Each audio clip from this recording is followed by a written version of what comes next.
പരിശുദ്ധ അമ്മയ്ക്കും തിരുകുമാരനും 1000 നന്ദിയും കൃതജ്ഞതയും സമർപ്പിക്കുന്നു. എൻ്റെ പേര് ബേബി കുര്യൻ എന്നാണ്. എൻ്റെ ഭാര്യയുടെ പേര് ബിന്ദു. ഞങ്ങൾ കാസർഗോഡ് ജില്ലയിൽ നിന്നാണ് വരുന്നത്. കാസർഗോഡ് ജില്ലയിലെ കാഞ്ഞങ്ങാടിനടുത്ത് കാഞ്ഞിരട്ടക്കം എന്ന സ്ഥലത്തുള്ള സെൻറ്റ് ജോർജ് ചർച്ച് ഇടഭാഗങ്ങളാണ് ഞങ്ങൾ ആദ്യമായി കൃപാസനത്തിൽ വരുന്നത് 2022 മെയ് 14-ാം തീയതിയാണ്. കൃപാസനത്തെക്കുറിച്ച് അറിയുന്നത്, എനിക്ക് ഒരു ഹാർഡ്വെയർസ് ബിൽഡിംഗ് മെറ്റീരിയൽ കടയുണ്ട്. ആ കട നടത്തിക്കൊണ്ടിരിക്കുന്ന സമയത്ത് എൻ്റെ ഒരു ബന്ധുവാണ് ആദ്യമായിട്ട് കൃപാസനത്തിൻ്റെ പത്രം എൻ്റെ കടയിൽ കൊണ്ടുതരുന്നത്. ഞാനതൊന്ന് മറിച്ച് നോക്കി ആ ടേബിളിൻ്റെ സൈഡിൽ തന്നെ വെച്ചു. കുറച്ച് നാളുകൾ കഴിഞ്ഞ ശേഷം വീണ്ടും ഒരു കൃപാസനത്തിൻ്റെ പത്രം ഞങ്ങൾക്ക് കിട്ടി.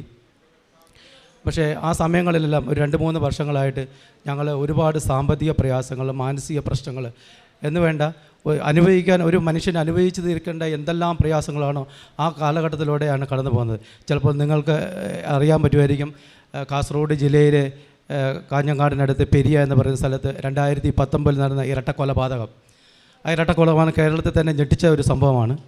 അപ്പോൾ അതുകൊണ്ട് ആ സംഭവം നടന്ന ആ കാലഘട്ടം തൊട്ട് തന്നെ ഞങ്ങൾക്ക് ഒത്തിരി സാമ്പത്തിക പ്രയാസം. ഞാൻ പറഞ്ഞില്ല, എനിക്കൊരു ഹാർഡ്വെയർസ് ബിൽഡിംഗ് മെറ്റീരിയൽ കച്ചവടമാണ്. നല്ല രീതിയിൽ പ്രവർത്തിച്ച് പോകുന്നൊരു കച്ചവട സ്ഥാപനമായിരുന്നു. ടൗണിൻ്റെ തൊട്ട് സെൻറ്ററിൽ തന്നെയുള്ള സ്ഥാപനം. ഈ സംഭവം നടന്നതിന് ശേഷം അവിടെ പോലീസിൻ്റെ പ്രളയം, ബിസിനസ് സ്ഥാപനങ്ങളെല്ലാം അടച്ചുപൂട്ടി, നിരപരാധികളെ ജയിലടക്കാൻ തുടങ്ങി. അങ്ങനെ നടന്നു പോകുന്ന 2-3 മാസ കാലഘട്ടം നടന്നുപോയി. ഇതിനിടയിൽ ഞാൻ ഏത് സമയത്തും കടയിൽ തന്നെ ഉണ്ടാകുന്നത്. നമ്മുടെ ഈ കൊലപാതകമായിട്ടോ അല്ലെങ്കിൽ ഇത്തരം സംഭവങ്ങളായിട്ട് യാതൊരു ബന്ധമില്ലാത്ത ആളാണ്. ഒരു ദിവസം ഞാൻ കടയിലിരിക്കുമ്പോൾ ഒരു പോലീസ് വണ്ടി കടയുടെ തൊട്ട് സമീപം ഓപ്പോസിറ്റ് വന്ന് നിർത്തുകയും അതിൽ SI എന്നെ രൂക്ഷമായിട്ട് നോക്കുന്നത് കണ്ടപ്പോൾ എനിക്ക് തോന്നി മിക്കവാറും എന്നെ പിടിക്കാനുള്ള ഒരു തയ്യാറെടുപ്പാണ്. കാരണം അവിടെയുള്ള ഏകദേശം ആൾക്കാരെ ജയിലിനകത്താക്കിയിട്ടുണ്ട്. അപ്പോൾ അതുകൊണ്ട് എന്ത് വന്നാലും എന്നെ പിടിക്കുമെന്ന് കണ്ടതുകൊണ്ട് ഞാൻ പതുക്കെ, എൻ്റെ കൂടെ ഒരു ജോലിക്കാരൻ്റെ കൂടെയാണ്, അവനോട് ചോദിച്ചു എന്നെയാണോ അയാൾ നോക്കുന്നത് പറയുമ്പോൾ അവൻ പറഞ്ഞു നിങ്ങളെ തന്നെയാണ് നോക്കുന്നത് പറഞ്ഞു. ഞാൻ പതുക്കെ കടയുടെ അകത്തു കൂടി തന്നെ സൈഡിൽ കൂടി നടന്ന് അവിടുന്ന് ഒരു ഓടി, സ്കൈ ബ്ലൂ ഷർട്ടാണ് ഞാൻ ഇട്ടത്. ഞാൻ കാലിൽ ചെരുപ്പ് പോലും ഇട്ടില്ല. ഞാൻ ഓടി തൊട്ട് പുറകിൽ റബ്ബർ തോട്ടമാണ്. അന്നേരം ഇത് ഈ CID ഉള്ളതുകൊണ്ട് ആ പുറകുവശത്ത് CID വരുന്നുണ്ട്. അപ്പോൾ ഞാനത് അവരുണ്ടാകുന്നത് നമുക്കറിയത്തില്ല, ഓടി രക്ഷപ്പെടാൻ നോക്കിയതാണ്. പക്ഷേ അവരെന്നെ അവിടുന്ന് പിടിക്കുക, ഒരു 1/2 കിലോമീറ്ററോളം ഓടി രക്ഷപ്പെടാൻ നോക്കി. പിടിച്ചുകൊണ്ട് വന്ന് ചോദിച്ചപ്പോൾ ഞാൻ ചോദിച്ചു ഞാൻ എന്ത് തെറ്റാണ് ചെയ്തത്. പറഞ്ഞു എല്ലാം സ്റ്റേഷനിൽ എത്തിയിട്ട് പറയാമെന്ന് പറഞ്ഞു. അവിടെ കൊണ്ടുവന്ന് ശേഷം എൻ്റെ പേരിൽ ഒരു 9 കേസ്, ചെയ്യാത്തതും ചെയ്തു എന്തൊക്കെയാണോ എഴുതി ചേർക്കാൻ പറ്റുന്ന ആ രീതിയിൽ കേസുകളെല്ലാം എഴുതി ചേർത്ത് എന്നെ ഒരാഴ്ച ജയിലിലടക്കുകയായി.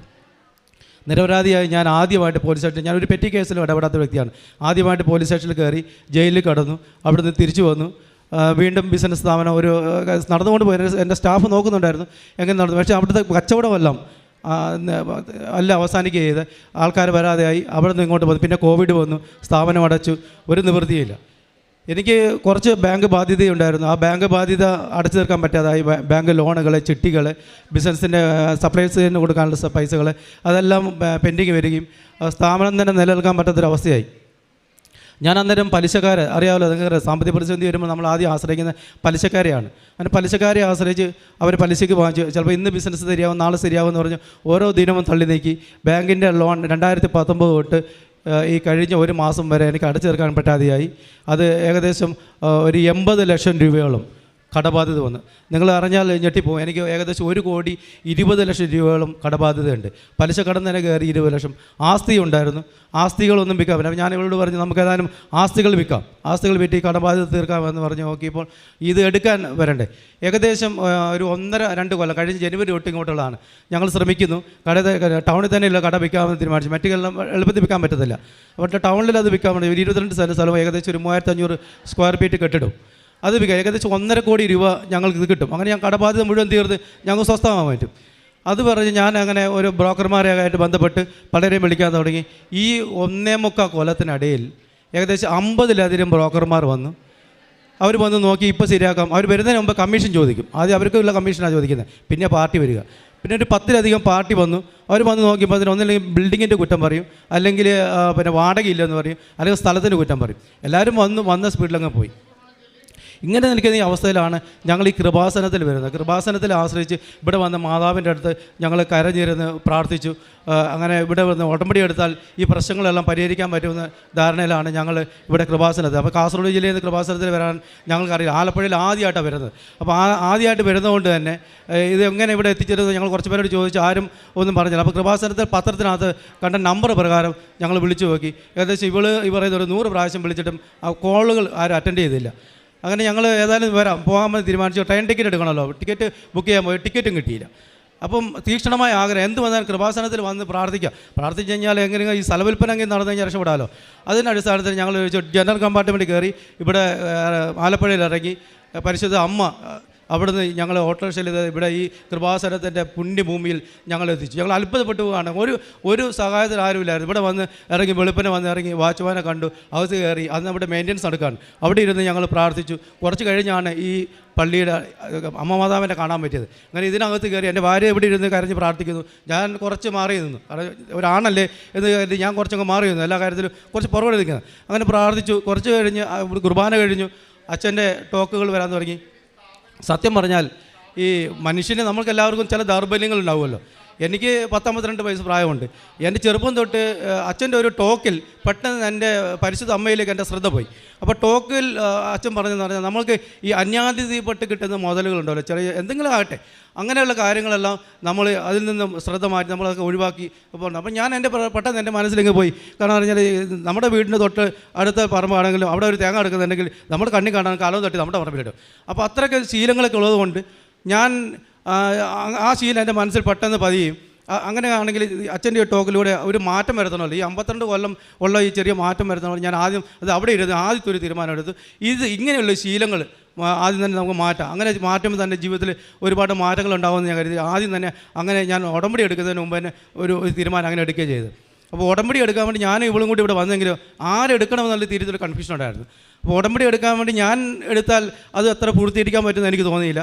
കാരണം ഞാനൊരു കച്ചവടക്കാരനാണ്, നുണയെ പറയാൻ പറ്റത്തുള്ളൂ. ഈ ഇവിടെ നമ്മുടെ തൃശ്ശൂരൊക്കെ ഉണ്ടാകുന്ന സാധനം ഞാൻ ഡൽഹിയിൽ ഉണ്ടാക്കിയ സാധനമാണെന്ന് പറഞ്ഞ് വിൽക്കുന്ന ഒരാളാണ്. അപ്പോൾ അതുകൊണ്ട് ഒരു കച്ചവടക്കാരനെ നീതി പുലർത്താൻ കഴിയാത്തത് കൊണ്ട് ഞാൻ ഭാര്യയോട് പറഞ്ഞു, നീ ഉടമ്പടി എടുക്ക്. അപ്പോൾ അവൾക്ക് മാതാവിനോട് നല്ല വിശ്വാസവും ഈ ഉടമ്പടി പൂർത്തീകരിച്ച് കൊണ്ടുപോകാൻ പറ്റും, പ്രാർത്ഥനയും കാര്യങ്ങൾ ചെയ്യാൻ പറ്റും. ഞാൻ കടയിലായതുകൊണ്ട് എനിക്ക് അച്ഛൻ്റെ ടോക്കുകൾ ധ്യാനത്തിൽ നടക്കുന്ന മൊബൈലിൽ വരുന്ന യൂട്യൂബിലെല്ലാം കാണാൻ പറ്റത്തില്ല. അപ്പോൾ ഇവളോട് ഞാൻ പറഞ്ഞു, നീ ഉടമ്പടി എടുക്ക്. ഞാൻ സൂത്രത്തിൽ സത്യം പറഞ്ഞാൽ ഒഴിഞ്ഞു മാറിയതാണ്. കാരണം ഉടമ്പടിയിലെ നിബന്ധനകളും കാര്യങ്ങളൊക്കെ അച്ഛനോട് നിന്ന് പറഞ്ഞപ്പോഴേ എനിക്ക് മനസ്സിലായി ഇത് എന്നെക്കൊണ്ട് സാധിക്കത്തില്ല. സാധിക്കാത്ത കാര്യം ദൈവത്തിന് മുമ്പിൽ വെറുതെ ഏറ്റെടുത്ത് ഇപ്പോൾ ഉള്ള കടബാധ്യതയുടെ മുകളിൽ ഇനിയും വലിയ ബാധ്യത ഏറ്റെടുക്കണ്ടെന്ന് പറഞ്ഞ് ഞാൻ സ്വയം തന്ത്രത്തിൽ ഒഴിവായിട്ട് ഇവളോട് പറഞ്ഞു, നീ ഉടമ്പടി എടുക്കാൻ പറഞ്ഞു.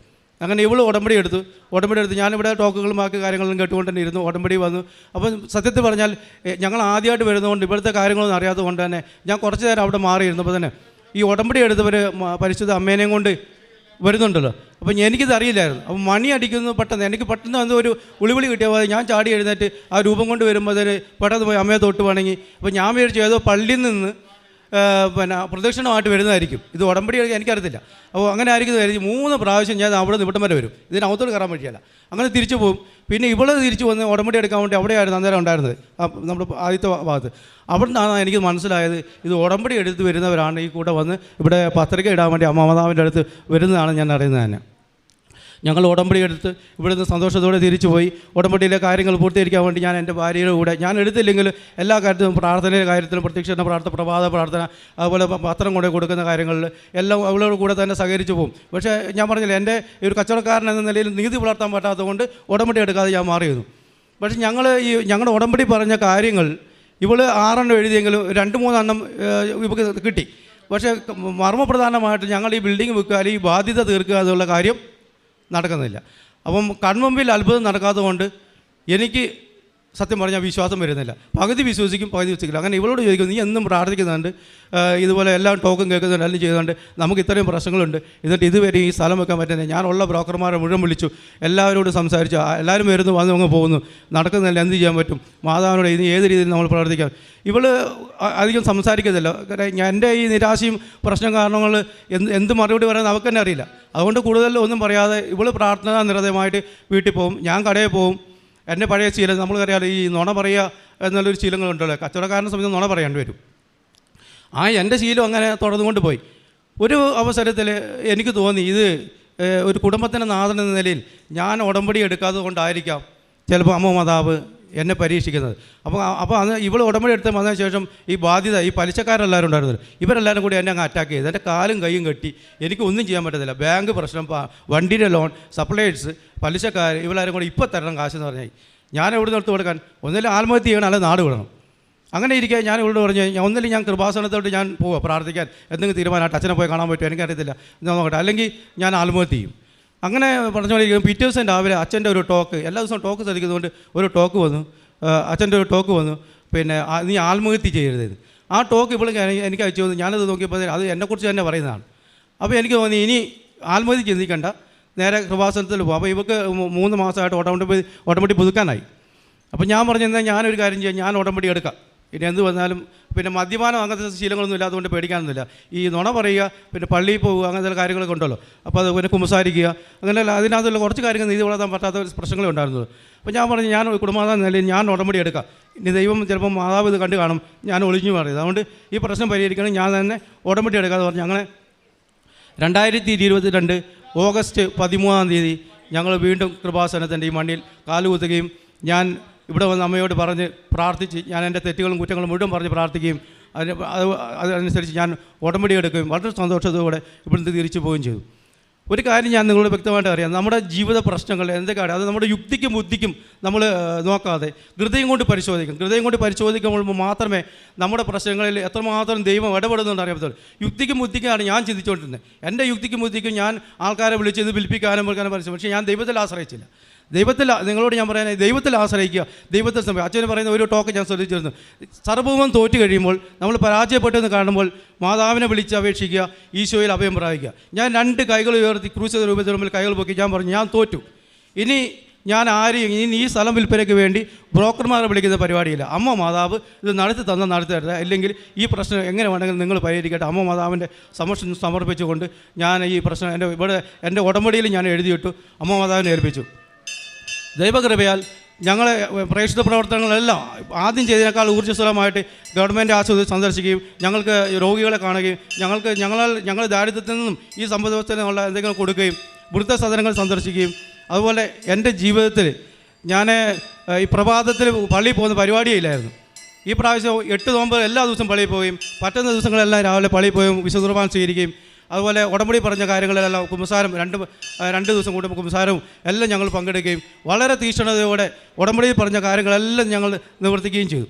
അതുപോലെ ഞാൻ പറഞ്ഞല്ലോ, ഞാൻ ആ കൊലക്കേസ് പുറത്ത് ഞാൻ ജയിലിൽ പോയി കിടന്നെന്ന് പറഞ്ഞത്, ആ ജയിലിൽ പോയി കിടന്ന ആ വ്യക്തിയുടെ ഇന്നും ആ കൊലക്കേസ് പ്രതി ജയിലുണ്ട്. അദ്ദേഹത്തിൻ്റെ അപ്പൻ എന്നോട് ഭയങ്കര സത്വരതയായിരുന്നു. ഞങ്ങൾ ഈ പത്രം കൊണ്ട് ഞങ്ങൾക്ക് വീടുകൾ പോകുമ്പോൾ തന്നെ ഈ പുള്ളിയെ വഴിക്ക് വെച്ച് കണ്ടപ്പോൾ ഇവളെന്നോട് പറഞ്ഞു, നമുക്ക് ആ പത്രം ആ പുള്ളിക്ക് കൊടുക്കാമെന്ന് പറഞ്ഞു.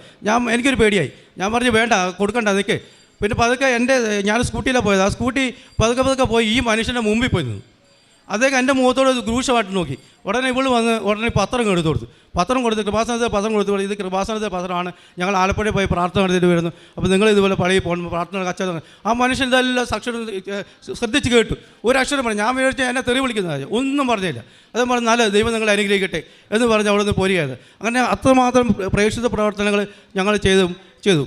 എന്നിട്ടും ഈ വിൽപ്പന നടക്കുന്നില്ല. ഈ വിൽപ്പന നടന്നെങ്കിൽ എൻ്റെ കടബാധ്യത തീരത്തില്ല. എന്ത് ചെയ്യും? അങ്ങനെ എനിക്ക് ഒരു ദിവസം ഒരു അച്ഛൻ്റെ ടോക്ക് കേട്ടു. അപ്പോൾ ആ ടോക്കിനകത്ത് ഒരു സാക്ഷ്യം പറഞ്ഞു കേട്ടു. ഒരു വ്യക്തി ഇതുപോലെ ഞങ്ങൾ ചെയ്ത് അതേപോലെ തന്നെ എല്ലാം പാലിക്കുകയും ചെയ്തു. എല്ലാം പാലിച്ചിട്ടും ആ വ്യക്തി പരീക്ഷ എഴുതിയപ്പോൾ ആ പരീക്ഷ പരാജയമായി. ആ കുട്ടിക്ക് ഒത്തിരി വിഷമം വന്നു.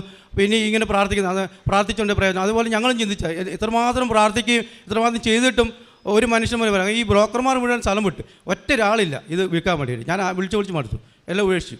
അങ്ങനെ നിൽക്കുകയാണ്. അപ്പോൾ ഈ ടോക്ക് കേട്ടപ്പോൾ ടോക്കിൽ റീവാലുവേഷൻ എന്നൊരു പദം ആ കൊച്ചു ഉപയോഗിച്ചു.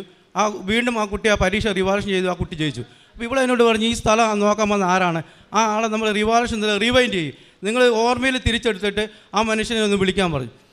ഞാൻ പെട്ടെന്ന് ഓർമ്മയിൽ ആ നമ്പർ എൻ്റെ കയ്യിലുണ്ടായിരുന്നു. ഉടനെ ആ മനുഷ്യൻ വിളിച്ചു. 1.5 കൊല്ലം മുമ്പ് ആ മനുഷ്യൻ വന്ന് നോക്കിയിട്ട് ഒരു വില പോലും അറിയാതെ നോക്കിയതിനേക്കാൾ സ്പീഡിൽ പോയ വ്യക്തിയാണ്. പിന്നെ ഞാൻ ഇവൾ പറഞ്ഞതുകൊണ്ടും വിശ്വാസ അടിസ്ഥാനത്തിൽ ഞാൻ വിളിച്ച ഉടനെ ആ ഫോൺ അയാൾ അറ്റൻഡ് ചെയ്തു. ഒരു ദിവസം വൈകിട്ടാണ് അറ്റൻഡ് ചെയ്തപ്പോൾ ഞാനിങ്ങനെ എന്നെ പരിചയപ്പെടുത്തി കാര്യം പറഞ്ഞപ്പോൾ തന്നെ അയാൾ സ്ഥലം വിറ്റില്ല, നിങ്ങൾക്ക് എത്ര രൂപയാണ് ഇപ്പോൾ അത്യാവശ്യം, ഞാൻ സത്യം പറഞ്ഞാലല്ലോ ഒരു 1-2 ലക്ഷം കിട്ടിയാൽ ഇത് ആരെങ്കിലും തലയിൽ വെക്കണം, ഒന്ന് കച്ചവടം നടക്കണമല്ലോ എന്ന് പിന്നീട് എങ്ങനെയെങ്കിലും ചെയ്യാമെന്ന് ചോദിച്ചിരുന്നു. അപ്പോൾ ഞാൻ പെട്ടെന്ന് പറഞ്ഞു എനിക്കൊരു 10 ലക്ഷം രൂപയുടെ അത്യാവശ്യമുണ്ട്, എനിക്ക് ഒത്തിരി പൈസയുടെ ബുദ്ധിമുട്ടുണ്ട്, എങ്കിലും ഈ ഒരു 10 ലക്ഷങ്ങൾ കിട്ടുകയാണെങ്കിൽ പിടിച്ചേക്കാമല്ലോ. അപ്പോൾ ഞാൻ 10 ലക്ഷം നോക്കാം. അപ്പോൾ ഈ 10 ലക്ഷത്തിൻ്റെ ഇത് പറയുന്നതിന് മുമ്പ് എൻ്റെ കഴുത്തിൽ ഏത് സമയത്തും പിന്നെ കാശ് രൂപം ഞാനത് കൊന്തയുടെ കൂടെ കെട്ടിയിട്ടുണ്ട്. ഞാൻ ഉടമ്പടി എടുത്ത ശേഷം ഈ കാശ് രൂപം എപ്പോഴും എൻ്റെ കൂടെ തന്നെയുണ്ട്. എല്ലായിടത്തും പോകുമ്പോൾ തന്നെ എന്നെ ഒത്തിരി സഹായിച്ചിട്ടുണ്ട്. ഈ കാശ് രൂപം ഞാൻ കെട്ടിയിട്ടുണ്ട്. ഈ കാശ് രൂപം ഞാനിങ്ങനെ കൈ പിടിച്ച് ഈ ഫോൺ ചെയ്ത 2 വ്യക്തിയെ ഫോൺ ചെയ്ത ഉടനെ അദ്ദേഹത്തിന് മറുവാദം ചോദ്യമാണ്, നിങ്ങൾക്ക് ഇപ്പോൾ എത്ര രൂപയുടെ അത്യാവശ്യം? ഞാൻ പറഞ്ഞു എനിക്കൊരു 10 ലക്ഷം രൂപ. അയാൾ പറഞ്ഞു ഞാൻ നോക്കട്ടെ, 2-3 ദിവസത്തിലാണ് ഞാൻ വിവരം പറയാമെന്ന് പറഞ്ഞു. ഞങ്ങൾ നിരന്തരമായി പ്രാർത്ഥിച്ച അടിസ്ഥാനത്തിൽ വീട് ഞാൻ വിളിച്ചപ്പോൾ തന്നെ പറഞ്ഞു ഞാൻ ഒരു ഞായറാഴ്ച വരാമെന്ന് പറഞ്ഞു. ഞങ്ങൾ അത് തീക്ഷ്ണതയോടെ പ്രാർത്ഥിക്കാൻ തുടങ്ങി. ഇവളേലും കാശ് രൂപമുണ്ട്, ഇവളും ഉടമ്പടി എടുത്ത ആൾ, ഞങ്ങൾ ഡബിൾ ഉടമ്പടിയിലാണ് നിൽക്കുന്നത്. പ്രാർത്ഥിച്ചു. അദ്ദേഹം ഒരു 11:30 മണിക്ക് വന്നു, കട നോക്കി, അദ്ദേഹത്തെ എല്ലാം കാണിച്ചു കൊടുത്തു, എല്ലാം സംസാരിച്ചപ്പോൾ ഞാൻ വിചാരിച്ചാൽ സംസാരിച്ച് അങ്ങനെ പോകത്തുള്ളൂ എന്ന് പറഞ്ഞു. അദ്ദേഹം പറഞ്ഞു വീട്ടിലോട്ടൊന്ന് വരാൻ പറഞ്ഞു. ഞാൻ ക്ഷണിച്ചു. ഒരു കൂസലില്ലാതെ വീട്ടിലോട്ട് വന്നു. വീട്ടിൽ വന്നപ്പോൾ എനിക്ക് ഉറപ്പായി വീട്ടിൽ വന്നു കഴിഞ്ഞാൽ എന്തായാലും ഈ പ്രാർത്ഥനയിൽ ഇവളും കാശ് രൂപമുണ്ട്, എന്തായാലും ഈ മനുഷ്യൻ ഇന്ന് ഇവിടെ എനിക്ക് ടോക്കൺ തരാതെ പോകത്തില്ല എന്ന് ഞാൻ അത്രമാത്രം വിശ്വസിച്ചു. അങ്ങനെ കൈ പിടിച്ചിരിക്കുകയാണ്. അപ്പം അതിന് മുമ്പ് തന്നെ ഞങ്ങൾ ഇവിടെ ഒരു കാര്യം വിട്ടുപോയി. ഞങ്ങൾ 2ാമത്തെ ഉടമ്പടി എടുക്കാൻ വരുമ്പോൾ തന്നെ ഞങ്ങൾ ഈ പ്രശ്നം ബാങ്കിൻ്റെ ജപ്തി ഞങ്ങൾക്ക് വന്നിരുന്നു. അപ്പോൾ ബാങ്കിൻ്റെ ജപ്തി വന്നപ്പോൾ ജപ്തി നോട്ടീസ് ഞങ്ങൾക്ക് കിട്ടി. അതിന് മുമ്പ് ഒരു പ്രാവശ്യം അച്ഛനെ കാണാൻ ശ്രമിച്ചപ്പോൾ അച്ഛനെ കാണാൻ ഞങ്ങൾക്ക് അനുവാദം കിട്ടിയില്ല. രണ്ടാമത് ഞങ്ങൾ ഞാൻ പറഞ്ഞില്ല, ഞാൻ ഉടമ്പടി എടുക്കാൻ വരുന്ന സമയത്ത് ഞങ്ങൾക്ക് ജപ്തി നോട്ടീസ് വന്നു. അപ്പോൾ ഒന്നിലും ജപ്തിയാവും, ആറാറായി. അപ്പോൾ അതെല്ലാം കൊണ്ടുവന്ന് പിന്നെ ഇവള് അവിടുന്ന് ടോക്കൺ കിട്ടി അച്ഛനെ കാണാൻ വേണ്ടി ഇവിടെ വന്നിട്ടുണ്ട്. അച്ഛനെ കണ്ട് സംസാരിച്ചു. അങ്ങനെ ജോസഫ് അച്ഛൻ ബഹുമാനപ്പെട്ട അച്ഛൻ പ്രാർത്ഥിച്ച് ഇവിടെ അമ്മ മാതാവിൻ്റെ അടുത്ത് പ്രാർത്ഥിച്ച് ഞങ്ങൾക്ക് 3 കാശ് രൂപം തന്നായിരുന്നു. അപ്പോൾ ആ കാശ് രൂപത്തെ 3 ഈ സ്ഥലങ്ങളിൽ നിക്ഷേപിക്കാൻ പറഞ്ഞു. ഈ 3 സ്ഥലങ്ങളിലും ഞങ്ങൾ ഈ കാശ് രൂപം നിക്ഷേപിച്ചു.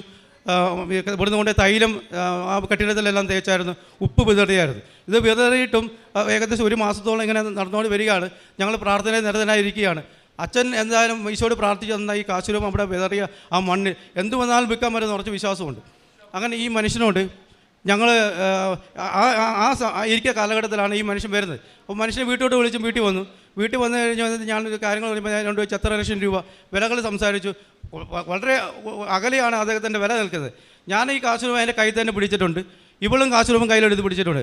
സംസാരിച്ച് വന്ന് ഞങ്ങൾക്ക് ദൈവം പരിശുദ്ധ അമ്മ വഴി ഞങ്ങളുടെ കടബാധ്യത ബാങ്കിൻ്റെ ജപ്തി തീർക്കേണ്ട 1 കോടിയിലധികം രൂപയ്ക്ക് തന്നെ ആ മനുഷ്യൻ ഈ കട എടുക്കാമെന്ന് ഞങ്ങൾ ഏൽക്കുകയും അവിടെ വെച്ച് തന്നെ അന്നേരം തന്നെ അദ്ദേഹം ടോക്കൺ മണി തരികയും ചെയ്തു. നിങ്ങളൊന്ന് മനസ്സിലാക്കണം, ബ്രോക്കർമാർ ആരുമില്ല, പരിശുദ്ധ അമ്മയാണ് ഇതിൻ്റെ മധ്യസ്ഥ. പരിശുദ്ധ അമ്മയുടെ മധ്യസ്ഥയിലാണ് ഇവിടെ വന്ന് ഈ മനുഷ്യൻ ഞങ്ങളുടെ അടുത്ത് വന്നതും ഞങ്ങളുടെ ഈ സ്ഥലവിൽപ്പന നടത്തുകയും ചെയ്തത്. ഞങ്ങൾ പരിശുദ്ധ അമ്മയെയാണ് ആശ്രയിച്ചത്. പറഞ്ഞല്ലോ ഒത്തിരി ബ്രോക്കർമാർ വന്നതാണ്, എല്ലാവരും പോയി, ഒരു ബ്രോക്കർമാരും ഇല്ല. അത്തരം അവസരമാണ് പരിശുദ്ധ അമ്മ ഞങ്ങളെ സഹായിച്ചു. ഇപ്പോൾ അതിൻ്റെ എഗ്രിമെൻറ്റ് കഴിഞ്ഞ മാസം തന്നെ നടന്നു. അതിൻ്റെ ഏകദേശം എല്ലാ പൈസയും ഞങ്ങൾക്ക് ബാങ്കിൽ അടക്കേണ്ട ബാധ്യതകളെല്ലാം തീർത്തു. ഇനി രജിസ്ട്രേഷനിൽ നിന്നാണ് പരിശുദ്ധ അമ്മ തന്ന ഏറ്റവും ആദ്യത്തെ ഞങ്ങളെ അനുഗ്രഹമാണ് ഞങ്ങളിപ്പോൾ സാക്ഷ്യമായിട്ട് പറഞ്ഞത്. അതുപോലെ 2-3 സാക്ഷ്യങ്ങളുകൊണ്ട് ഞങ്ങൾക്കുണ്ട്. അത് ഞാൻ ചുരുക്കി പറയാം. ഇപ്പോൾ ഇത്ര പറഞ്ഞുകൊണ്ട് തന്നെ ഇവിടെ എടുത്ത് വന്ന ഉടമ്പടിയിൽ ഇവിടെ അനുജത്തി സൗദി അറേബ്യയിലാണ് ജോലി ചെയ്യുന്നത്. പെട്ടെന്ന് പോയതേ ഉള്ളൂ. അവിടെ എത്തിക്കുമ്പോൾ സൗദി അറേബ്യയുടെ പ്രോമെട്രിക് എക്സാം ഉണ്ട്. ആ എക്സാം എഴുതിയെങ്കിൽ മാത്രമേ അവിടെ നിലനിൽക്കാൻ പറ്റൂ. അപ്പോൾ ഇവിടുന്ന് ഉടമ്പടി എടുത്ത് പോയതിന് ശേഷം അവളുടെ എക്സാം വന്നു. അവൾ വിളിച്ചു പറഞ്ഞു ഇങ്ങനെ എക്സാം ഉണ്ട്, ഒന്ന് പ്രാർത്ഥിക്കണമെന്ന് പറഞ്ഞു. അപ്പോൾ ഇവിടെ കൃപാസനത്തിലെ പ്രത്യക്ഷീകരണ പ്രാർത്ഥന അയച്ചു കൊടുക്കുകയും ഇവിടുത്തെ കാര്യങ്ങളൊക്കെ പറയുകയൊക്കെ ചെയ്തിട്ടുണ്ട്. അപ്പം അവൾ എക്സാം എഴുതാൻ പോയി. എക്സാം എഴുതി 2 മണിക്കൂറിൻ്റെ എക്സാമാണ്. 1/2 മണിക്കൂർ എഴുതിയുള്ളൂ. അവർക്കൊന്നും മനസ്സിലായില്ല. ആ എക്സാം അവൾ വിളിച്ചു പറഞ്ഞു ഞാനത് പരാജയപ്പെട്ടപ്പോൾ തിരിച്ചു വരേണ്ടി വരുമെന്ന് പറഞ്ഞ് ആദ്യം വിളിച്ച് പറഞ്ഞപ്പോൾ ഇവൾ പറഞ്ഞു നീ പേടിക്കേണ്ട, നീ പ്രാർത്ഥിക്കുക, നീ നാളെ തിരിച്ചു വരുമ്പോൾ തന്നെ കൃപാസനത്തിൽ വന്ന് സാക്ഷ്യം പറയണം, ഞങ്ങൾ ഇവിടുന്ന് പ്രാർത്ഥിക്കാം എന്ന് പറഞ്ഞൊരു പ്രതീക്ഷണ പ്രാർത്ഥന അയച്ചു കൊടുത്തു. അവളുടെ റിസൾട്ട് വന്നു. അവിടുന്ന് 12 കുട്ടികൾ ആ പരീക്ഷ എഴുതാൻ വേണ്ടി പോയിരുന്നു. 12 പേരിൽ 11 പേരും പരാജയപ്പെട്ടു. ഈ 1/2 മണിക്കൂർ കൊണ്ട് എഴുതിയ ഇവൾ ജയിക്കുകയും ചെയ്തു. അതാണ് ഞങ്ങളുടെ 2ാമത്തെ സാക്ഷ്യം. 3ാമത്തെ ഒരു സാക്ഷ്യം എന്ന് പറഞ്ഞാൽ ഞാൻ എൻ്റെ ചേച്ചിക്ക് ക്യാൻസർ അസുഖം വന്നായിരുന്നു. അപ്പോൾ ഞാൻ ഇവിടുന്ന് വരുന്നതിൻ്റെ മുമ്പ് തന്നെ അവർക്ക് ചെറിയൊരു ഓപ്പറേഷൻ ഉണ്ടായിരുന്നു. അപ്പോൾ അത് പടർന്ന് പിടിക്കുമെന്നൊരു പേടിയുണ്ടായിരുന്നു. അപ്പോൾ ഞാനിവിടെ വന്നിട്ട് ഉടമ്പടിയിൽ ആ ക്യാൻസർ രോഗം മാറണമെന്ന് എഴുതിയിരുന്നു. അതിൻ്റെ അടിസ്ഥാനത്തിൽ അവർ 2 ടെസ്റ്റ് നടത്തിയാലും ആ 2 ടെസ്റ്റിൽ അവർക്ക് ക്യാൻസർ രോഗം പൂർണ്ണമായിട്ട് മാറി. അവർ ഉടമ്പടി എടുക്കാൻ ഇവിടെ വന്നിട്ട് ഇന്ന് അവർ ഉടമ്പടി എടുത്തിട്ടുണ്ട്. പരിശുദ്ധ അമ്മയ്ക്കും ഈശോയ്ക്കും ഞങ്ങൾ 1000 നന്ദി പറയുകയാണ്. അതുപോലെ ഒരു സാക്ഷ്യമുള്ളത് ഞങ്ങളുടെ മകൻ്റെയാണ്. അവന് പഠന വൈകല്യമുണ്ട്. അപ്പോൾ പഠന വൈകല്യം ഉള്ളതുകൊണ്ട് അവൻ +2 കഴിഞ്ഞ ശേഷം അവന് പഠിക്കാൻ എന്തിനു പഠനമെന്ന് ആലോചിക്കുമ്പോൾ ഒന്നും തരപ്പെട്ട് കിട്ടിയില്ല. അപ്പോൾ അവൻ ഏറ്റവും വലിയ ആഗ്രഹം മൊബൈൽ ടെക്നോളജി എഞ്ചിനീയറിംഗ് പഠിക്കാനായിരുന്നു. അപ്പോൾ അതിനാണെങ്കിൽ കിട്ടണമെങ്കിൽ അല്പം പ്രയാസം. ഇവിടെ വെച്ച് ഉടമ്പടിയിൽ ഞങ്ങളിത് പറയുകയും അത് പ്രകാരം അവന് ആ മൊബൈൽ എഞ്ചിനീയറിംഗ് സീറ്റ് കിട്ടുകയും ഇന്ന് ഈ വൈകല്യമുള്ള ഇവനാണ് ഇന്ന് ആ ഇൻസ്റ്റിറ്റ്യൂട്ടിലെ നമ്പർ 1. എല്ലാ കാര്യത്തിലും മിടുക്കനായിട്ട് അവൻ പരിശുദ്ധ അമ്മ അവനെ മുന്നോട്ട് കൊണ്ടുപോവുകയാണ്. ഇത്രയും കാര്യങ്ങളാണ് ഞങ്ങളുടെ സാക്ഷ്യങ്ങളായിട്ട് ഞങ്ങൾ പറഞ്ഞത്. പരിശുദ്ധ അമ്മയ്ക്കും തിരുകുമാരനും 1000 നന്ദി പറഞ്ഞുകൊണ്ട് ഞങ്ങൾ നിർത്തുന്നു. കൈകളടിച്ചുകൊണ്ട് പ്രിയമുള്ളവരെ നമ്മൾ ബേബി കുര്യൻ്റെ സാക്ഷ്യം കേൾക്കുകയായിരുന്നു. അദ്ദേഹം പറഞ്ഞ അനുസരിച്ച് മാതാവിൻ്റെ വലിയ ഇടപെടൽ ഇവരുടെ ജീവിതത്തിൽ അനുഭവിക്കാൻ സാധിച്ച ഒത്തിരി കാര്യങ്ങൾ പറയുകയായിരുന്നു. ബഹുമാനപ്പെട്ട ജോസഫ് അച്ഛൻ്റെ വചന ശുശ്രൂഷയിലൂടെ അദ്ദേഹം ആത്മഹത്യ ചെയ്യണമെന്ന് ചിന്തിച്ചിരുന്ന സമയത്ത് ഇവിടുന്ന് അച്ഛൻ്റെ വചനം പറയുകയാണ്, നീ ആത്മഹത്യ ചെയ്യരുതെന്ന്. അതാണ് അദ്ദേഹത്തിൻ്റെ ജീവിതത്തിൽ ഒരു ടേണിംഗ് പോയിൻ്റ്. പിന്നെ ആ കടബാധ്യത, ഒരുപാട് പ്രശ്നങ്ങളെല്ലാം തരണം ചെയ്യാനൊക്കെ അദ്ദേഹത്തിന് സാധിച്ചു. പിന്നെ മകൻ്റെ പരീക്ഷയിൽ സീറ്റ് കിട്ടിയതും അതുപോലെ തന്നെ പരീക്ഷയിൽ അരമണിക്കൂർ കൊണ്ട് എഴുതിയ പരീക്ഷയിൽ ആ പരീക്ഷയിൽ 2 മണിക്കൂർ അറ്റൻഡ് ചെയ്തവർക്ക് കിട്ടിയിട്ടില്ല. അതിൽ ഒരേ ഒരാളാണ് വിജയിച്ചത്. അപ്പോൾ അങ്ങനെ ഒരുപാട് അനുഗ്രഹങ്ങളാണ് കിട്ടിയത്. ജോസഫ് അച്ഛൻ എപ്പോഴും പറയാറുണ്ട്, ഉടമ്പടി എന്ന് പറഞ്ഞാൽ വെറും ഒരു പ്രാർത്ഥന മാത്രമല്ല, അതൊരു മനുഷ്യൻ്റെ എല്ലാ പ്രശ്നങ്ങൾക്കും പരിഹാരമാണെന്ന് പറയാറുണ്ട്. അപ്പോൾ എല്ലാ തരങ്ങളെയും തൊടുന്ന ഒരു പ്രാർത്ഥനയാണ് ഉടമ്പടി പ്രാർത്ഥന. പ്രേക്ഷിത പ്രവർത്തനം അദ്ദേഹത്തിൻ്റെ പ്രാർത്ഥനാ ജീവിതത്തിൽ ഒരുപാട് മാറ്റങ്ങളുണ്ടായി. പിന്നെ അദ്ദേഹം പറഞ്ഞ ഒരു കാര്യമുണ്ട്, 2 പേരും ഉടമ്പടി എടുത്തുനിന്ന് ഒരു വീട്ടിൽ നിന്ന് ഒരു ഉടമ്പടി എടുക്കാനാണ് അനുവാദമുള്ളത്. പക്ഷേ അദ്ദേഹത്തിൻ്റെ സാഹചര്യം കൊണ്ടും അദ്ദേഹം ഇവിടെ വന്ന് യോനായെ പോലെ ഒളിച്ചോടിയ ഒരവസ്ഥ ഉണ്ടായതുകൊണ്ടുമാണ് അദ്ദേഹം വന്ന് 2ാമത് ഉടമ്പടി എടുത്തത്. സത്യം പറഞ്ഞാൽ ഒരേ ഒരു ഉടമ്പടിയാണ് ഒരു വീടിന് അനുവദിച്ചിട്ടുള്ളത്. അത് തന്നെ ചെയ്താൽ മതി. വലിയ അനുഗ്രഹങ്ങളാണ് നമുക്ക് കിട്ടാൻ പോകുന്നത്. അതുകൊണ്ട് സന്തോഷത്തോടെ പ്രാർത്ഥിക്കുക. 2 കരങ്ങളും ഉയർത്തി ദൈവം ചെയ്ത എല്ലാ അനുഗ്രഹങ്ങൾക്കും പരിശുദ്ധ അമ്മയിലൂടെ കൃപാസന മാതാവിലൂടെ ലഭിച്ച എല്ലാ അനുഗ്രഹങ്ങൾക്കും നന്ദി പറഞ്ഞ്